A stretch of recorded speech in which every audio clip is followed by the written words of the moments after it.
नमस्कार। आज के इस एक्सप्लेनर में हम एक ऐसी घटना पर बात करने वाले हैं जिसने रायपुर में हर किसी को अंदर तक झकझोर कर रख दिया है।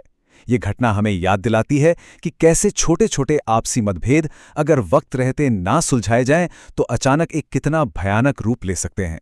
तो चलिए पुलिस रिपोर्ट्स और सामने आए तथ्यों के आधार पर इस पूरे घटनाक्रम को समझने की कोशिश करते हैं।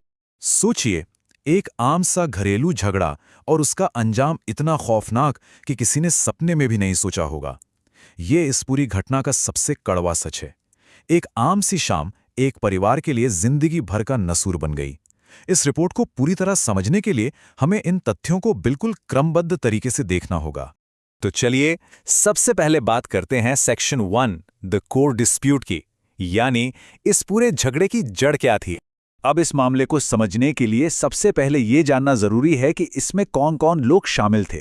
पुलिस से मिली प्रारंभिक जानकारी के अनुसार इस घटना के मुख्य किरदार ये लोग हैं। पहला है आरोपी जितेंद्र वर्मा, जो पेशे से एक बाउंसर का काम करता है। फिर है उनकी पत्नी खिलेश्वरी वर्मा, और इसके बाद आती हैं इस घटना का शिकार बनी दो बहनें, गीतांजलि वर्मा और दुर्गेश्वरी वर्मा, जो खिलेश्वरी की सगी बहनें थीं। आगे बढ़ने से पहले इन नामों को ध्यान में रखिएगा, क्योंकि आगे का पूरा घटनाक्रम इन्हीं के आसपास घूमता है। देखिए, यहां सबसे गौर करने वाली बात यह है कि इस झगड़े की नींव अचानक उस रात को नहीं रखी गई थी। पुलिस सोर्सेज बताते हैं कि आरोपी जितेंद्र और उसकी पत्नी खिलेश्वरी के बीच घरेलू मुद्दों को लेकर अक्सर अनबन चलती रहती थी। इन लगातार होने वाले झगड़ों ने उनके रिश्ते में एक गहरा तनाव पैदा कर दिया था, और सच कहूं तो यही तनाव आगे चलकर उस रात की आग का मुख्य कारण बना। अब आते हैं सेक्शन 2 टाइमलाइन ऑफ इवेंट्स पर। आखिर उस रात क्या क्या हुआ? तो चलिए उस मंगलवार की टाइमलाइन को स्टेप बाय स्टेप देखते हैं। दिन के वक्त एक और आपसी झगड़े के बाद पत्नी खिलेश्वरी अपने बच्चे को लेकर अपने मायके चली जाती है। उसके बाद रात को करीब 9 से 9:30 बजे के बीच आरोपी जितेंद्र मोवा बाजार के पास स्थित अपने ससुराल जा पहुंचता है। और यही वो पल था जब एक आम सा पारिवारिक झगड़ा एक जानलेवा टकराव में बदल गया। ये दिखाता है कि कैसे गुस्से ने कुछ ही घंटों में हालात को पूरी तरह बेकाबू कर दिया। ससुराल पहुंचने पर स्थिति और भी ज्यादा गंभीर हो गई। क्यों? क्योंकि आरोपी जितेंद्र वहां खाली हाथ नहीं गया था। वो अपने साथ अपनी लाइसेंस पिस्टल लेकर वहां पहुंचा था, और वहां पहुंचकर उसने जिद पकड़ ली कि उसे हर हाल में अपने बच्चे से मिलना है। अब आप खुद सोचिए, पहले से ही इतना तनाव भरा माहौल है और ऐसे में कोई हथियार लेकर जिद करने लगे तो माहौल का बिगड़ना तो तय ही था। जब माहौल तेजी से बिगड़ने लगा तब मामले को शांत करने के लिए खिलेश्वरी की दोनों बहनें गीतांजलि और दुर्गेश्वरी आगे आईं। वो दोनों घर के बाहर आईं और उन्होंने बिल्कुल शांति से स्थिति को संभालने की कोशिश की। उन्होंने आरोपी जितेंद्र को समझाने का प्रयास किया और वहां से चले जाने को कहा। एक तरह से देखा जाए तो उन्होंने बस इस टकराव को टालने और माहौल को शांत करने के लिए ही हस्तक्षेप किया था। 1 मिनट रुककर यहाँ इन दोनों बहनों की उम्र पर ध्यान दीजिए। गीतांजलि सिर्फ 26 साल की थी और दुर्गेश्वरी महज 24 साल की। जब हम रिपोर्ट्स में ऐसी खबरें पढ़ते हैं तो अक्सर ये सिर्फ आंकड़े लगते हैं, लेकिन इन नंबर्स के पीछे 2 ऐसी युवा जिंदगियां थीं जिन्होंने शायद यही सोचा होगा कि वो अपनी बहन को इस परेशानी से निकाल लेंगी।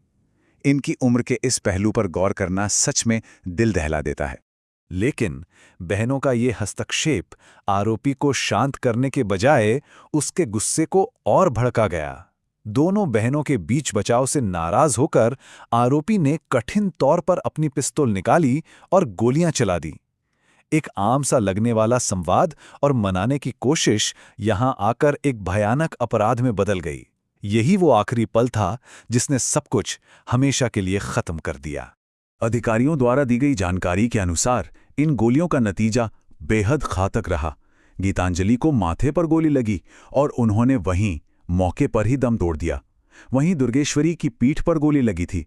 उन्हें तुरंत अस्पताल ले जाया गया, पर अफसोस इलाज के दौरान उनकी भी मौत हो गई। ये तथ्य बिल्कुल स्पष्ट रूप से बताते हैं कि उस रात का अंजाम कितना दर्दनाक था। अब बढ़ते हैं सेक्शन 3 आफ्टरमैथ एंड इन्वेस्टिगेशन की तरफ।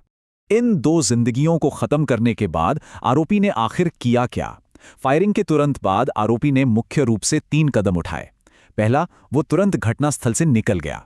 दूसरा, वो भागने की बजाय सीधा पांडरी पुलिस स्टेशन पहुंचा। और तीसरा, वहां जाकर उसने पुलिस के सामने अपना जुर्म कबूलते हुए आत्मसमर्पण यानी सरेंडर कर दिया। उसने कानून के सामने जाने का विकल्प चुना। इस सरेंडर के तुरंत बाद एक ऑफिशियल बयान सामने आया। Deputy commissioner of police Mayank Gurjar ने इस बात की पुष्टि की।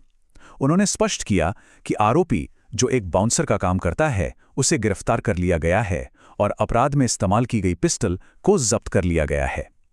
इस बयान से यह साफ हो गया कि पुलिस ने शुरुआती कानूनी प्रक्रिया पूरी कर ली है। हालांकि आरोपी की गिरफ्तारी हो चुकी है और हथियार पुलिस के कब्जे में हैं, लेकिन कानूनी प्रक्रिया अभी खत्म नहीं हुई है। रायपुर पुलिस अभी भी मूवा क्षेत्र की इस घटना की गहन जांच कर रही है। पुलिस अब उन तमाम छोटी बड़ी बारीकियों और तथ्यों को जोड़ रही है जो आगे चलकर अदालत में इस मामले की दिशा तय करेंगे। तो दोस्तों, इस पूरे एक्सप्लेनर को देखने के बाद एक बेहद गहरा और चुभने वाला सवाल खड़ा होता है। आखिर कैसे एक मामूली सा लगने वाला घरेलू विवाद इतनी तेजी से एक ऐसे पारिवारिक हादसे में बदल जाता है जिसकी भरपाई फिर कभी नहीं की जा सकती। एक तरफ जहां कानून अपना काम कर रहा है, वहीं दूसरी तरफ ये घटना हमें रुककर सोचने पर मजबूर करती है कि आपसी रिश्तों के तनाव में गुस्से पर संयम खोना किसी की पूरी जिंदगी कैसे तबाह कर सकता है। आप इस बारे में क्या सोचते हैं? इस सवाल के साथ हम आज का ये एक्सप्लेनर यहीं समाप्त करते हैं।